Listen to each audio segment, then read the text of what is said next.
Papruoth nyikwa Ramogi kamana ina kukete Ramogi TV ka ndiune wasae chenro mar ang'ech welo maika mokelo weche manyien Belinda Dhiambo Nyarge Makala mane jaloko marwa kawuono bang'e to biro go mbaka e buch jopiny gi Professor Kech Migae. Professor Kech Migae en jalony e weche mag chike. Gimomiyo wadhi go kode mbaka wadhi penji ni to bende sirikal tayo wa yo makare koso oyo.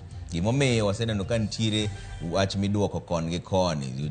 Joma nie sirikal wacho ni joma sirikal mokwongo cha ema noketho chenro. Sani koro ntiere wach mar pesa mar El Nino. Nengi wacho ni onego tere ne counties to jalup jatend piny Kenya Rigathi Gachagua kawuono wacho ni ok bi terne ne counties. Koro wabro winjore to wach mar wach makon gi koni ni sirikal bende tayo ayo makare. Mane mbaka mimbe dwaro winjo pachi 2-3-6-0 kaka inyalo yudo mondo wang'e ni iparo nang'o sirikal tayo ayo makare koso oyo. Kapok wachopo kanyo anto nyinga en Trevor Ombija jandingo panga jonyakach dendo nombija taya nyakwar guok kocha pesa. Magi weche manyien mawango. We are therefore a little bit shocked when we see governors complaining that they are yet to receive money for El Nino from the national government. Such money is not forthcoming. Omenda mag El Nino ni kanye? Governors kod jalup jatend piny Kenya ogwenyore wi chwalo omenda mag El Nino. Josephat Mwangangi Kimati, mtoto wao aliangukiwa na ukuta wa nyumba. Nyathi ma jahigni 12 owito ngimane tok ot luar kuome kaluwore kod koth mapek machwe gwenge ma Mwingi. Wadhi nyuol Yesu, owenwa mondo wanyuol Yesu gi kwe. Koth bende chwe. Wadhi kanye koro. Jodak Manjiru kod Choka oyudo fuong'ruok tok doho golo ng'eto machungo darogi nyaka tarik 29 dwe mokwongo higa manyien.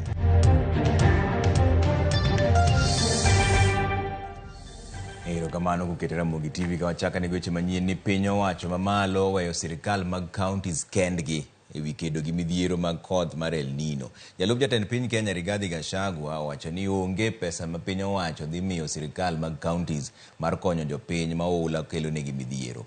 Maendi en ataro kod weche mane Gachagua nogono nowacho dichieng' manyoro ni piny owacho osechwalo bilion 10 ne counties mar kedo gi midhiero mar El Nino.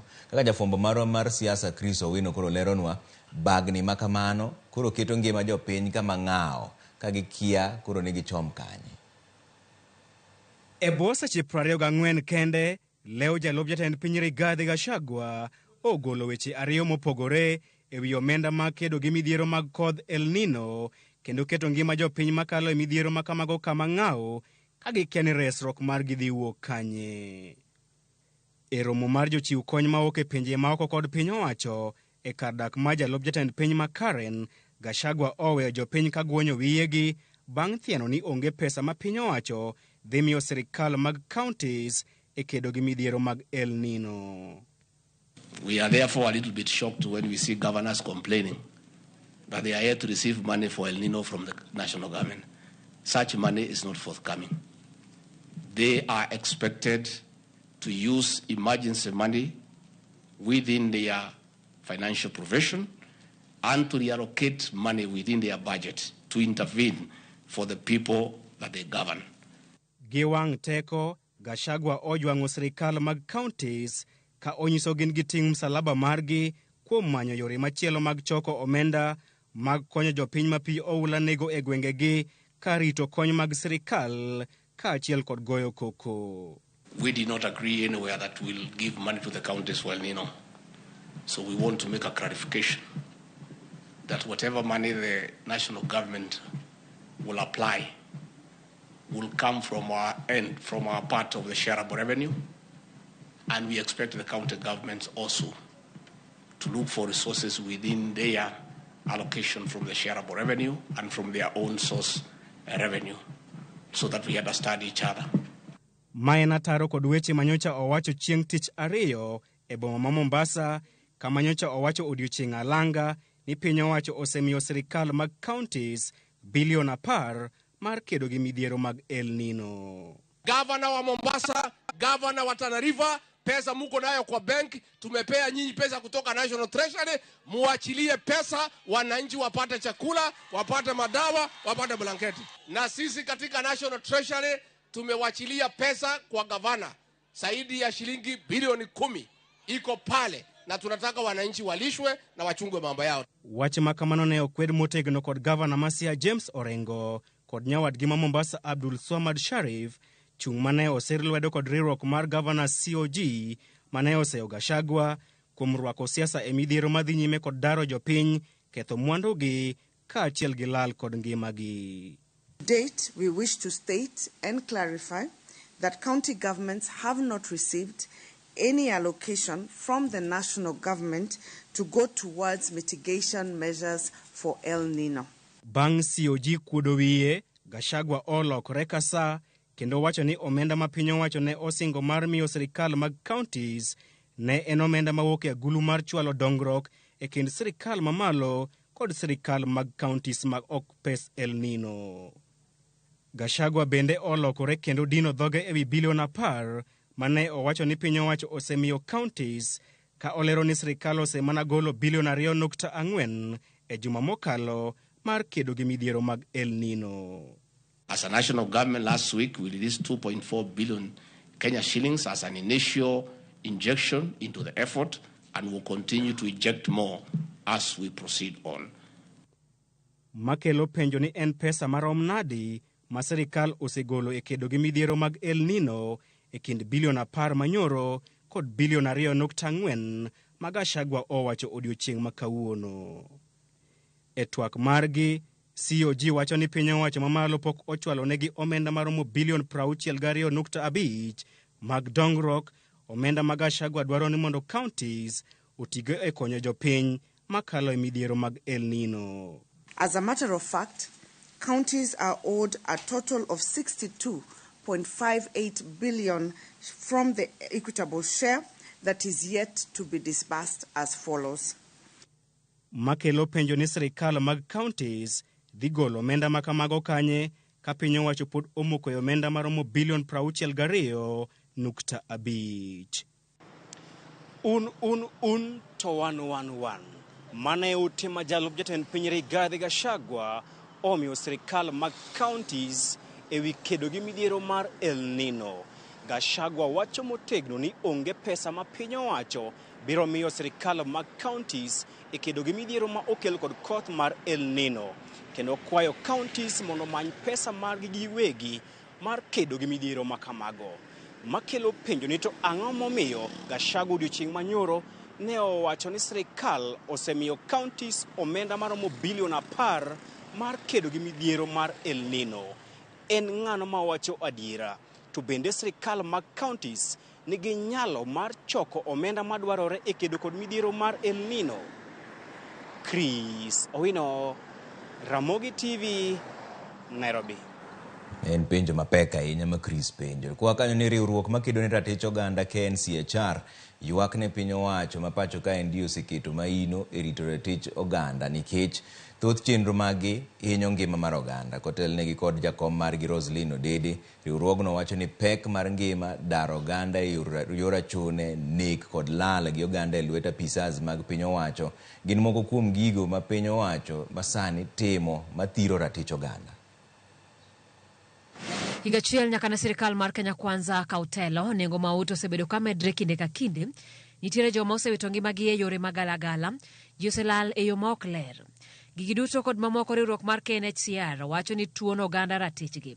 Riwruogno makedo ne ratich oganda ywak ni piny owacho osejwang'o tije mar rito ratiro mag oganda e okenge mopogore opogore. Kane giloso gi jofwambo, KNCHR wacho ni nengo mauta ma medre piny maruwe pacho ka sani koro tuono thoth oganda ratiro mar dago ngima makare, ka thoth ji sani koro gwonyore mana gi pado. The Commission calls on the Ministry of Energy and Petroleum to foster transparency and accountability in the oil sector to cushion Kenyans from unilateral decision from unscrupulous oil marketers to dictate and hike fuel prices. E kind dwe mokwongo nyaka dwe mar 6 higani, ji 22 osewito ngimagi ka jomoko 9 oselal ka lwedo isiemo ir apisas mag piny owacho. 2 Indian nationals are said to have come to the country during election campaigns as ICT experts. Mohammed Zaid Sami Kidwai and Zulfikar Ahmed Khan and their driver Nicodemus Mwania were reportedly abducted on Mombasa Road. In February of this year, a South Sudanese refugee residing in Kenya Modis Mabior, Awik Jokbak, was also reported missing after being allegedly abducted by armed men wearing police uniform. In another separate incident, Osman Halif, an aide of the Nairobi County Governor, is alleged to have been abducted on 10th of November 2023. Kautele kod Jacob Margi Roslyn Odede KNHCR dwaro mondo sirikal ochung' mapiyo piyo wach mar daro ji gi thuon kod muko ute ji gino masani osemedra ahinya e pacho ka. Sadly, the wanton forced evictions of the forest-dwelling communities in Sasimwani and Kareta areas of Narok County without due process. We note and welcome the conservatory orders against the evictions in the ongoing court matter. Ask that a more inclusive dialogue and sustainable solutions be found once and for all to bring an end to the perennial indiscriminate evictions. Riwruok mar Kenya National Commission on Human Rights kata kamano pako piny owacho kuom okenge moseketo e rito ratich oganda kaka rito joma hikgi oniang', weche mag duoko chien dhungruok mar mabus e kind mamoko, kata obedo ni piny owacho kore jiwo mondo tim mathoth e neno ni thoth oganda odago ngima makare. Simfros Okinda, Ramogi TV. Twak ewi pend chik masiro chike manyien manyicho kadhi mar okumba mar thieth e pacho kaendi chakore ayanga juma manyien ka ndiko mar ji duto e kumbano to chakore chak higa manyien. Maendi ne oyang kod jatend piny Kenya mane twak e boma ma Nairobi bang' yawo ayanga kar pimo yedhe ma itiyo godo e pacho ka. Judith Omondi lero nowachni. Gikone to chal ka gima pend chike mabiro tayo kaka chike mag thieth manyicha opuodhi otieki kendo jopiny chako golo paro maggi ka otenore gi pend chike go juma manyien. Mane oyang kod jatend piny Kenya William Ruto ma okoni jopiny kod riwruoge ma opogore koro biro bedo thuolo mar golo pachgi ka otenore kod paro mathoth kama oriwo chudo ma owinjo chiw ahinya to gi ji ma ok ondiki. Beginning this week, we will actually be having a conversation on regulations that are going to inform what kind of charges people pay on health insurance. We want a robust conversation. The religious leaders who met me earlier said they want to be part of that conversation, and I want to tell you, you're welcome to be part of that conversation. Ruto kata kamano koni eno wuon oparo ni ji owinjo chudi kaluwore gi nyalo maggi, mak mana ni paro mogik ma ibiro tigo to biro bedo mar jopiny. And my suggestion is that payment of health insurance should be commensurate to people's income, so that those who cannot afford pay less, and those who cannot afford, we can then finance them as government. But that is not a conversation for me to decide.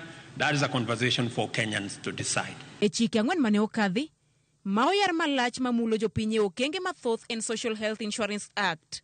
Chikni biro kawo malach migepe moko ma NHIF osebedo katimo. Kaluwore gi chikni, jo Kenya duto biro ndikore kaka jokanyo mag SHIF, ka jopinje maoko mabiro bedie pacho kae kuom mohewo dweche 12 bende nyaka ndikre. Kuom mae, jotije ma ondiki biro ng'ad dwe ka dwe, ji ma ok ondiki biro chudo higa ka higa kaluwore gi nyalo maggi, ma ibiro non kokalo kuom lony manyasani mar piny owacho. Ji ma ibiro kwan kaka maonge nyalo to piny owacho biro chudo negi kaachiel gi ji ma biro bedo e od twech. Poni ok ichudo kaka dwarore, fwai ibiro goyi. Kata kamano, kaka ibiro goyi fwai e paro ma ibiro chiw bende pend chike matwakgi chakore juma manyien. Ruto ne loso e kinde yawo kar pimo yedhe manyien e pacho kae microbiology lab. I am glad to note that meds sources over 81% of their supplies locally. And I want to congratulate meds, because I have given the same instructions to KEMSA that going forward, local manufacturers take precedence over imports. Banka do pend chike go, maigeno ni biro rumo kapok higa orumo, Kenya biro chako wuoth manyien dwe mar achiel higa manyien, kama jo Kenya duto ichano ni biro ndikore kod okumba mar thieth, mar chopo lek mar chiwo thieth makare yo moyweyo, universal health coverage. Judith Omondi, Ramogi TV. Piny owacho ochako chenro mar menyo kaka dongruok dhi nyime gwenge, chenro mag arita, kwe man kuonde mamoko bende. Sirikal kokale migawo mar arita opogo masinde manyasani mabiro choko kendo chwalo chenro mag sirikal kod rango mago mokwamo. Jagoro mongirore migawo mar arita kwe Dr. Raymond Omolo noyango mano bang' bedo kod romo kod commissioners kod commander mag counties. To be taken through.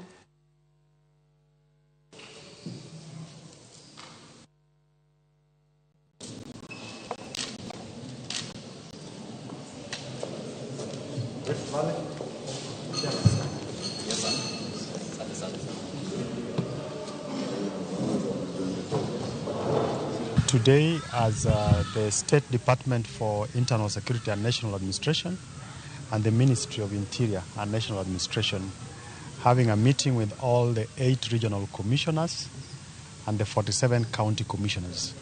And what we are doing today is launching what we are calling Project Better, which is a digital tool for monitoring all the government projects and programs across all the 47 counties. So what we have done is to have an efficient mechanism of capturing what is going on and being able to monitor and being able to report. Now the tool is of course both county specific and region specific, and by just the touch of a button from where I sit as the PS, I would be able to know literally what is happening across the country, whether there are programs. Awadi hiyo moroma chuoke chenro maroma ng'icho welo koduogo to bodon weche manyien mobro ket liru kaneno ka mbui mar Facebook oro weche pachu moko ka ndi Honorable Vincent Obiero wacho ni Imore Trevor and Vincent Obiero nyakwaro demo Shem jagame kathomo aneno chenro mar ng'icho welo kan Kitengela. Sirikal mar Kenya kwanza ticho setamo giban piendegi gidhi dala nyaka El Nino koro kete siasa to jopiny to hinyore. Nano pinyo mar Vincent Obiero. John Austin wacho ni an John Austin okwach aneni ka wuok Siaya Institute ka kwayo mana ni obila mondo ked kod arita kwe ma Siaya. Aneni maendi Cleophas Angudha wacho ni maler kane piny owacho ma Kanyamkago Migori County ka endie. Kelvin Omondi wacho ni entiere Meru University kendo neno Ramogi TV erokamano ahinya. Dominic Omolo Achacha wacho ni jalup ker ni kare governors mondo gol pesa nikech nyo data mar county ma Mombasa no fail ka okochok ji mane pio ohinyo bondo gine makoro gigol pesa. Okay, eno ka pod Tony Willy wacho ni Ramogi TV ler ragana Migori kala no Odhiambo jogi paro ni telo ne en uso gwen mana lan Odhiambo lan ba wach ma haya wadhi yuma daka matin kudugo to bodon weche manyien mobro kelo iri ka kidhi mabor ahinya.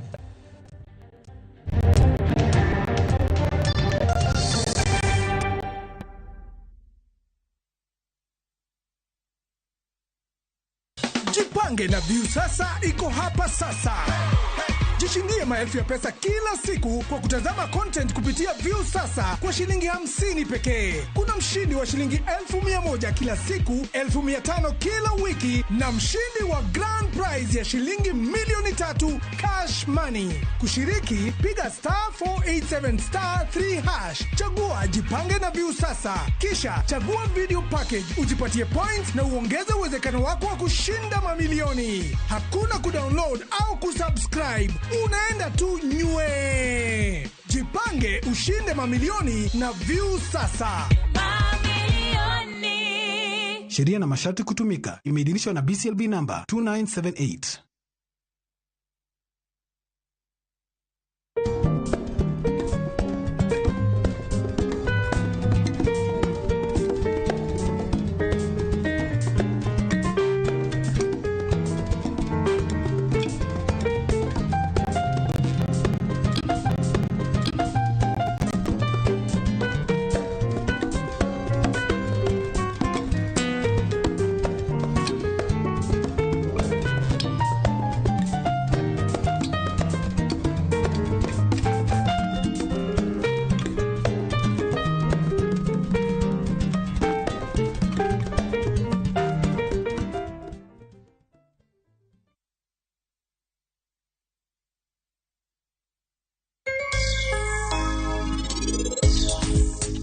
Otimo maber kamoro amora. Bora ni irite maber. Irite gi yath. Irite gi doyo mondo obed maler. Otimo maber kamoro amora. Onge challenges mang'eny. Pidho hoho kisegole seedbed to bur ka bur.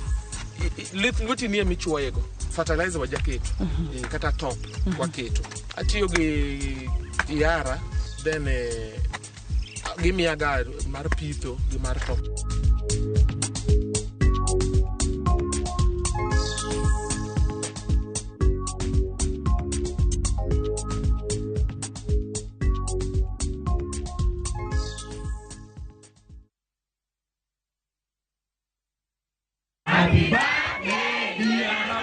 Higni ariyo nyaka ne wabiye yamo. Joneno magwa osebedo jokorwa ahinya. Kaka yorwa mar goyo erokamano e kindegi duto, warwakie chenro mar thieth maonge chudo. Free Medical Camp. Tarik 1 dwe mar 12 e kar thieth ma Sena Level 4 e Chula Mfangano, Homa Bay County. Wan gi lakteche kod jolony thieth ma biro pimo kendo thiedho tuoche ma opogore ka ochakore sa 1 okinyi. Nikech pile wawacho ni ngima en mwandu. Warwako uduto.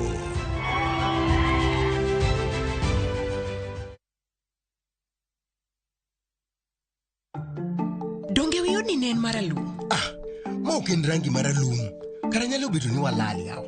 Mike, kama wantie ni onge tado ma wiye ralum yawa. Mos jilalga nikech wi odni tindo lokre. Mike, udi ni ber manade ni wa. Erokamano, pod en na witado mar Cover Max machon cha. Nyiewo bati mar Cover Max, ok en na witado. Rangi madak na lobura ka ok olokre kendo en kod warranty. Kisekri mar gedo, abiro teri kuom dila mar MRM. Ka isetiyo kod mabati mar Cover Max, to weche mag gedo iloro chuth. Cover Max en quality product mawuok mabati Rolling Mills.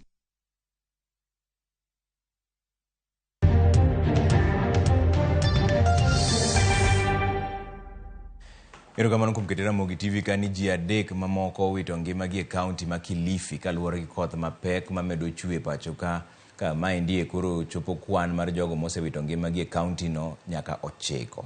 Maendi timore kinde mar rawera moro ma jahigni 12 mane otimo penj mar grade 6 mar KPSEA nowito ngimane bang' ot ruombore kuome saa 7 mar otieno. Kako machielo chenro mar manyo ringre ji 2 mane ulo yuero dhi mbele kaunti ma Kericho. Lydia Okeyo nigi ler mar wachni. Kwan jogo mawito ngimagi kaluwore gi koth mapek mamedo chue pacho ka koro medore. Kae kaunti ma Kilifi ji 9 osewito ngimagi. Gavana ma Kilifi Gideon Mung'aro koro kwa oganda ma Kilifi mamiechgi ni e Gengauri mondo mi odar piyo kaka nyalore. Nasikia matatizo hapo ni kwamba kuna mahali kulijengwa ile chemba kupeleka maji. Kwa hivyo nimeagiza maofisa wa Malindi Manispaa wavunje hilo chemba ndio maji yaweze kwenda. Matimore kinde mapodi manyo ringre jomoko 2 manoulo yuere kaunti ma Kericho. Kae kaunti ma Kitui e gweng' ma Muswani e ward ma Kiomethana, rawera moro ma jahigni 12 nowito ngimane bang' odgi ruombore piny kane gini e iye saa 7 mar otieno e kinde ma koth mapek ne chue gwengego. And now it is becoming a reality that we need a foot bridge connecting Sigowet and Bureti. Hilo nyumba ilikuwa imelala watoto 4 na kati ya wale 4 mmoja akaangukiwa na ukuta ulioanguka ndani ya nyumba na wale wengine 3 walikuwa wamelala saidi ile ukuta ulianguka upande wa nje na kwa hivyo hawakuweza kuadhirika. Na wakati nilisikia nyumba yangu imeanguka, mtoto mmoja akaniita, "Tata, nyumba imeanguka." Hebu kuja ona. Nikakuja kuangalia hivi nikakuta yenyewe kwa kweli nyumba imeanguka. Hao watoto 3 nikatoa, lakini 4 akakosekana. Nikamkuta yeye ukuta hii ilibomoka, ilimwangukia na ako chini ya hiyo matubali ilimkonga. Na naomba kwa serikali watusaidie juu hata hatuna mahali pa kulala. E kaunti ma Wajir, Gavana ma kaunti no Ahmed Abdullahi oyago midhiero manie gwengego nikech kethruok mar yore makoro mono gichwalo konye gwengego ma midhiero kwako ka kambi ma keyo teko stima bade ma Wajir ogolo milome ni gidhi chako chiwo negi teko stima mana matin kaluwore gi onge mar mauta e gwengego bang' koth mapek weya paya ma gwengego ka koro okadhre. Barabara kuu yenye inatulinganisha na Garissa na Isiolo ambayo inatuletea chakula na mafuta na madawa imekatika. Barabara kuu nyingine ya kwenda upande ya Moyale pia imekatika. Barabara ya kwenda upande Mandera imekatika. Na leo sasa naambiwa hata barabara katikati ya Garissa na Mwingi pia imekatika. Ekar chungod bura mathika e kaunti ma Kiambu. Oganda osechako dar kawuok e mieche kalore koth mapek masani chwe. Kaloro nitie ni tuoche mikelo gi pi mochido kidek muoch e kinde ma koth mapek no kikore gi minyaga bang' odundu barore kalore gi oula makamano. Ninauliza tu kanso ambaye ama wakansula akuja angalie aone ni vipi anaweza kusaidia, sababu shida iko kila pahali. Kila huko uwezi tembea bila ngamfuti. Sasa tunaomba wale ule MCA tulichagua wa Kamen Ward na governor na MP mkuje mtembee muone Kamen Ward vile iko.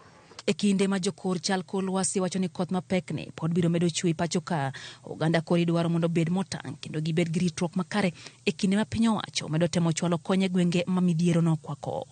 Lydia Ukeyo, Ramogi TV, Nairobi. Moko kuom jodak e gweng' madongo Kundu, Mombasa opako okang' mar jatend piny Kenya William Ruto mar chungo chenro mar chiwo muom kod lowo ne jogo mikoni gedo mar kar ohala madongo Kundu kalo e puothegi. Maendi en bang' yangore ni oganda mathoth monego bed ni ichulo ok gin jodak madongo Kundu, kendo nyingegi ne ok ochwal e weche mag chudo e yor mibadhi. Joja oko miwa ler mar wachni. Ma en gweng' madongo Kundu e kaunti ma Mombasa. Kae chenro mag gero apeini kod kuonde moyedhi mag ohala midendo ni Special Economic Zone dhi e nyime. Ng'ur kata kamano osebedo e kinde moko kuom jodak monego bedni ichulo mondo mi odar e puothegi mar chiwo thuolo mar gedo makamano. Ma en bang' yangore ni moko kuom jogo ma nyingegi nitiere list mag jomo nego bedni ichulo ok gin jodak madongo Kundu, kendo nyingegi ne orwaki kanyo e yor mibadhi. Wafisadi waliingilia hapa ya kwamba wakaanza kuchukua ploti zetu. Ploti zetu zikawa zinaandikiwa watu wengine. Ploti zinaandikiwa watu wengine. Sisi tuangojea pesa. Pesa zinaandikiwa watu wengine. Watu ambao si wa hapa hawana plots hapa, lakini wanapata plots hapa. Sisi tumenyanyaswa. Kama mimi ni muathiriwa, mwanangu pia ni muathiriwa. Lakini katika hili zoezi lililopita, kuna vijana wetu walitolewa nje wakasemekaniwa wao hawawezi kupata hizi ardhi. Na kuuliza Bwana Rais, kama watoto wetu hawatapewa hizi ardhi, hawa watoto wetu tutawapeleka wapi? Tulikuja tukapewa kadi. Kushangaa tunakuja kuambiwa tuokote kura. Kumbe walikuwa wameingiza watu wengine ambao si wakaaji wa huku.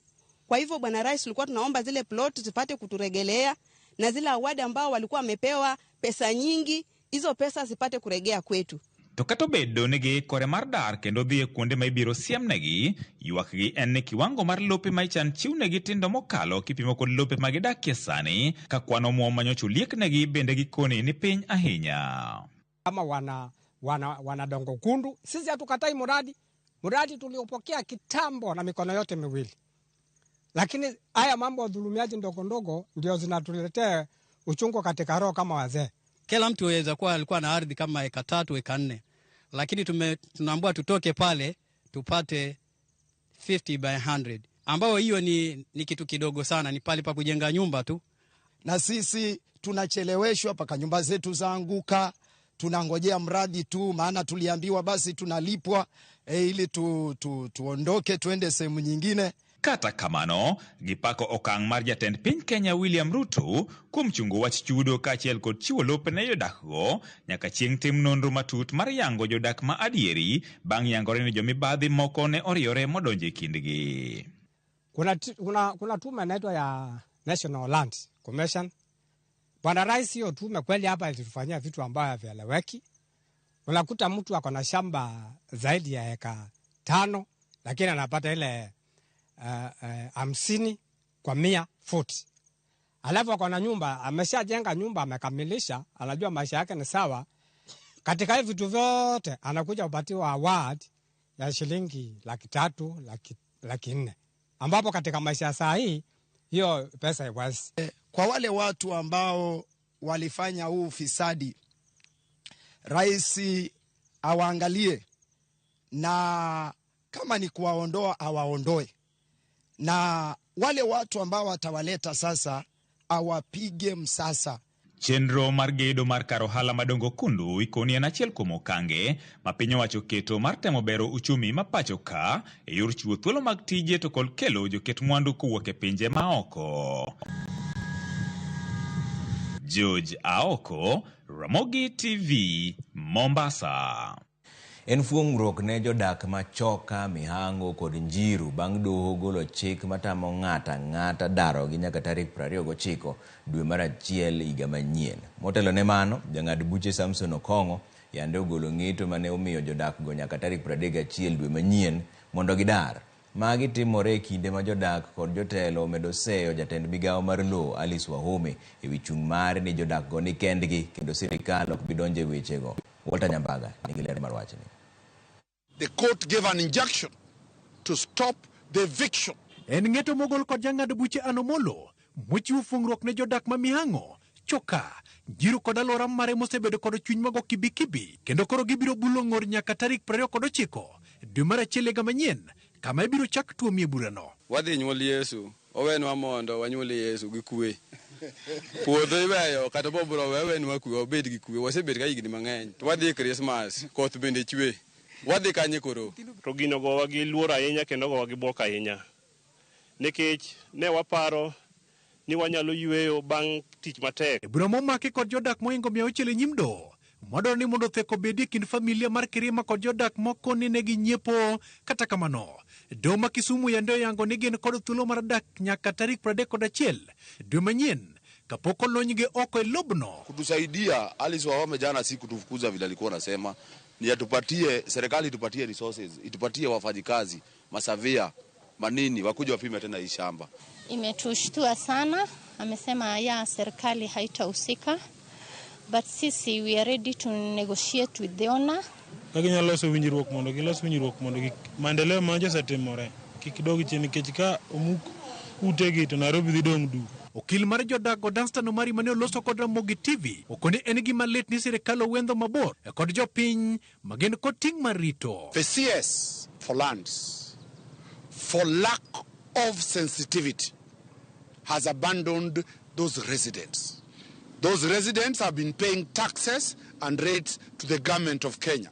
The CS comes out very clearly and says, you are alone. That was very insensitive. Magitimore kama en jatend migawo mar lowo Alice Wahome oyudore orindi maliet e lwet jo od bura kaka Makasarani Ronald Karauri kod nyawadgi ma Embakasi East Babu Owino moko ni jatelno rem nyiso chuny ma sirikal ni godo mar rito jopinye. I want to say that the government will not be involved in settling those issues between the family and any claimant or any person on that land. Onge ng'ama noluonge wach law mar Kirima. Onge ng'ama nonyise no bi mondo negotiate kata bi mediate wach mar negotiation. Okinya wacho ni mondo ji owuoge law no piyo nikech court noloso to pokwa exhaust all appeal mechanisms. Unless she is holding brief for the Kirimas, because the voices we are hearing on ground now is people feel intimidated, and we would hope that she retracts those statements, especially seeing now that there is an order from the court. It is curious that the orders come only a day after her statements were made.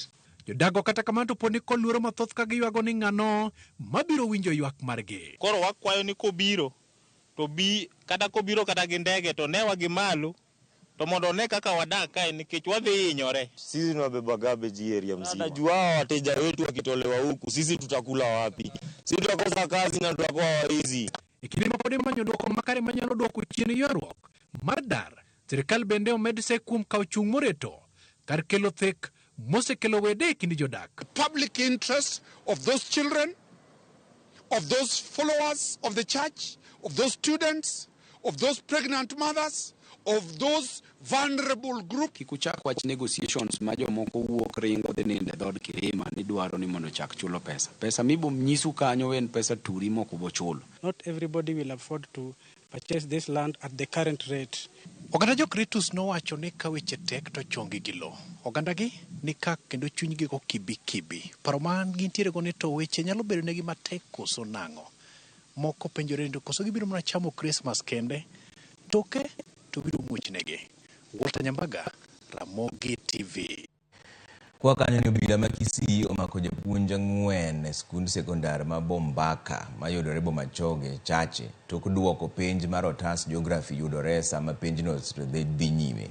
Komanda mar obila ma Kisii Charles Keses oyango maendi kowacho ni apisas mag NEC mane limo gwengego noyudo tesego okinyi ma kawuono.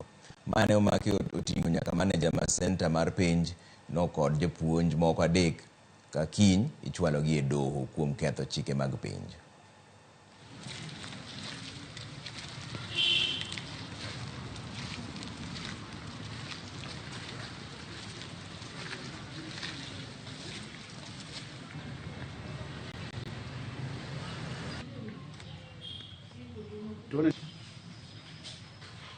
There were some materials.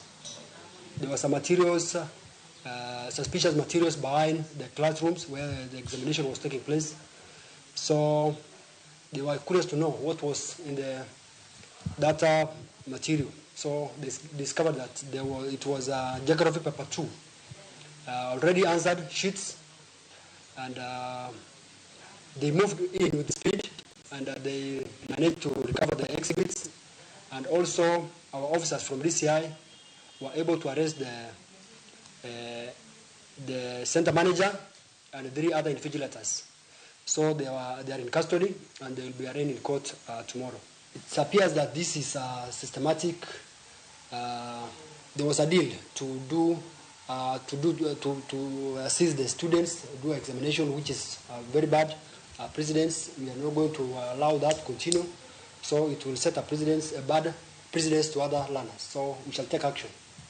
Achije moko ariyo ma itudo gi nek mar obila manochiwo arita ne otese mag penj e kaunti ma Siaya ochwadgi magena ma onegi okinyi ma kawuono e gwenge ma Hawinga e kaunti ma Siaya. Komanda mar obila ma kaunti ma Siaya Cleti Kemboy owacho ni ling mane giyudo ni oyango negi ni jalno ni oponde ot moro kanyo. Obila no dhi e odno, to kata kamano kane gitemo yawo dhot to giromo mana gi muoch mar magena. Gima nochuno gin bende giyaw mach kendo nego achije ariyogo kanyo kawuon otno mane giponde to ne orengo molal. Obila oyudo bonde ariyo mano ma obila manonegi kod beti buora kachiel gi buge 5 mar din mar Jo-Islam mar Koran kod tong' achiel. Obila chich ni chal ka gima jogo ni gin jo maundu.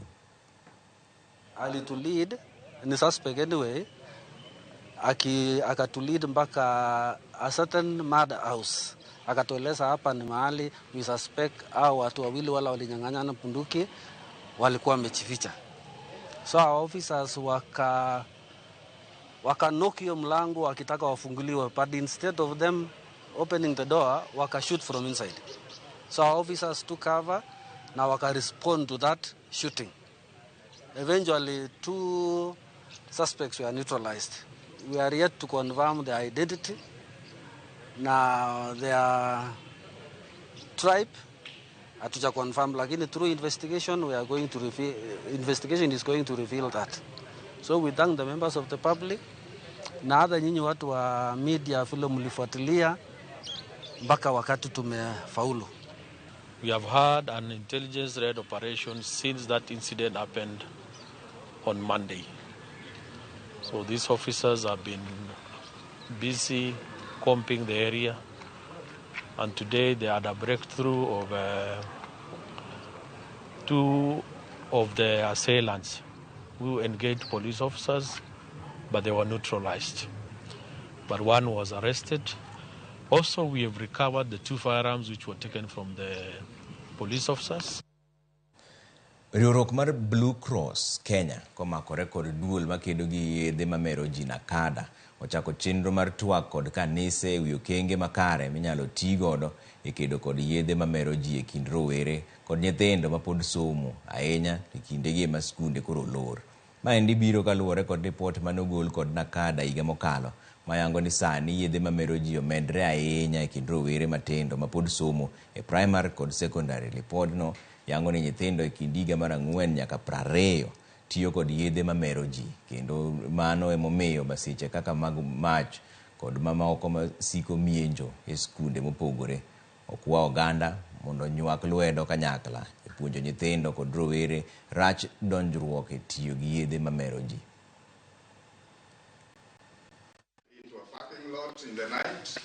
Wang'eyo ni gik mamero ji nyithindo osedonje kendo alwora marwa osekethi kod bedo ni nyithindwa osechako donjo e mer.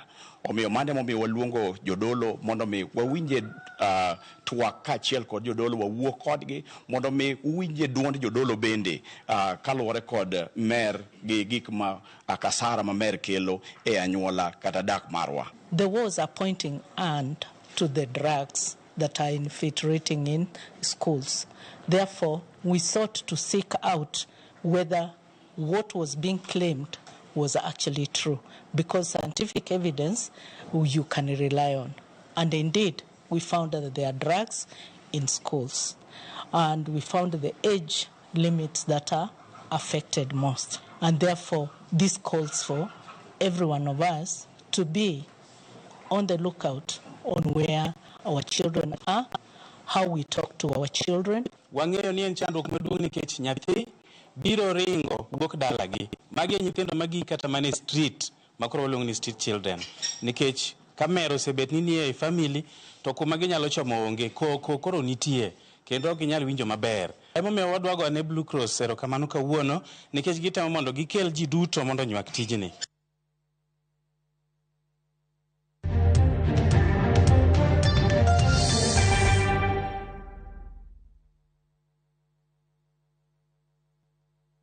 Next on Shambala Wanyama. Amjapanda ndege kwa sababu hamkunyoli wote. You live a sad, pathetic life. Between food and tithe, which is more essential.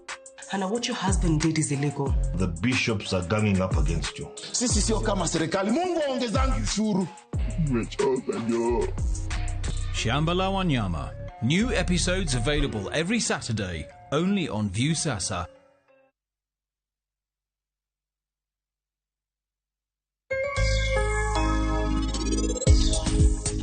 Indi Maximcha, ana kadwa ng'eyo ni en ng'ata magochono in nyise ni nambano in inyiewo kawuono to onge ng'ata miluongo Dolly kae. Understood?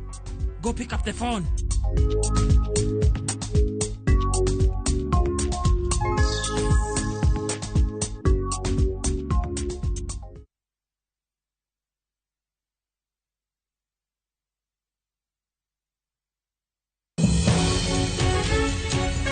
I got my cancer when I was 16. I explained to the doctors, they told me that it's just adolescence, I'm just maturing. We see cancer even in one-day-old babies. Ang'o makelo cancer?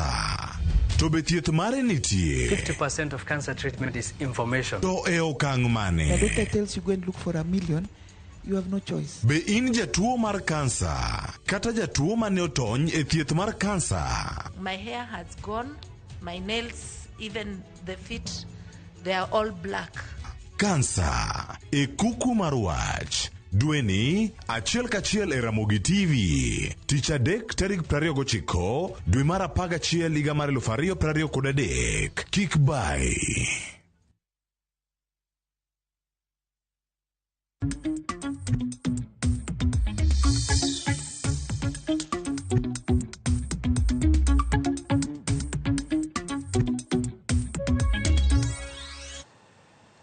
Piny owacho madeko chwalo omenda ne counties oyangi ni mathiro dongruok mar piny Kenya. Gavana ma Kakamega Fernandes Baraza mabende en jakom komiti mar omenda e riwruog governors dwaro ni oket chike matayo chwalo omenda go e counties. Baraza oseyo migawo mar omenda kuom donjore e chenro mag counties ahinya paro mar chik mar counties choko osuru gi.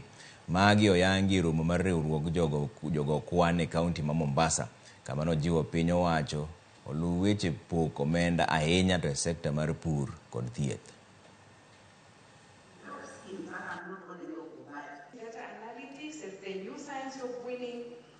What we are saying here is for counties to specifically support economic growth, the functions which have been devolved, we must have absolutely revenues which are also commensurate with the devolved functions, so that going forward we can play our significant role. And then number two, the national parliament must also come up with specific laws that will make it easier for counties to access the money. Otherwise, it will just be a talk show, and I don't think whether counties are properly recognized, because there is a spirit in the National Treasury that counties must be micromanaged. That's why we go wrong in terms of economic growth, and I know we can do better by just having that positive attitude towards counties as provided for under Article 6.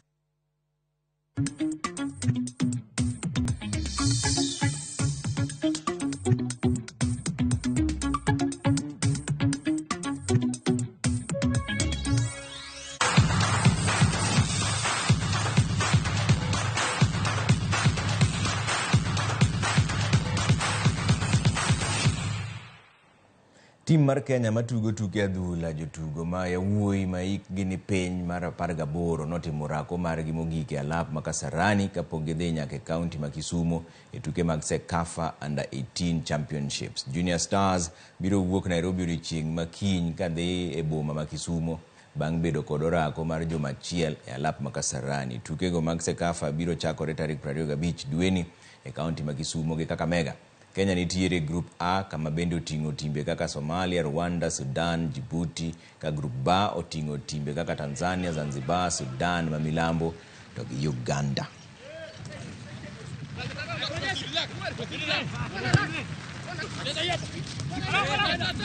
Kuna injury, ukiangalia vijana wote wako fiti na vijana wote wako ready kucheza hiyo game. That's why ndo tumechukua hawa. So wanafikiri vijana wako ready na pia sisi tuko ready, so tuko home. So tuna prepare kushinda kikombe kwa sababu hatuwezi kuwa home na bado unataka kutolewa mapema, but lakini tunajaribu kupusha vijana.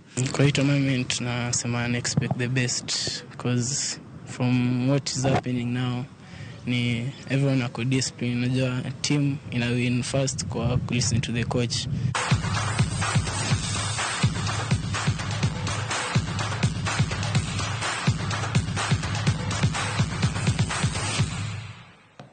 Bas mane kama wechinro maromora ngichwelo wang'ia neno wacho nange aria deka uchiel nono kae ndio dhiambo janamba kapio jaseme wacho ni wamor kodu kaka ukelonwa weche matuche kamana ahinya. Irene nyakwaro ndule kawuok Seme Kadero. Waneno Ramogi TV maler ka wan gi min Ray kod mama wa bende kamana ahinya.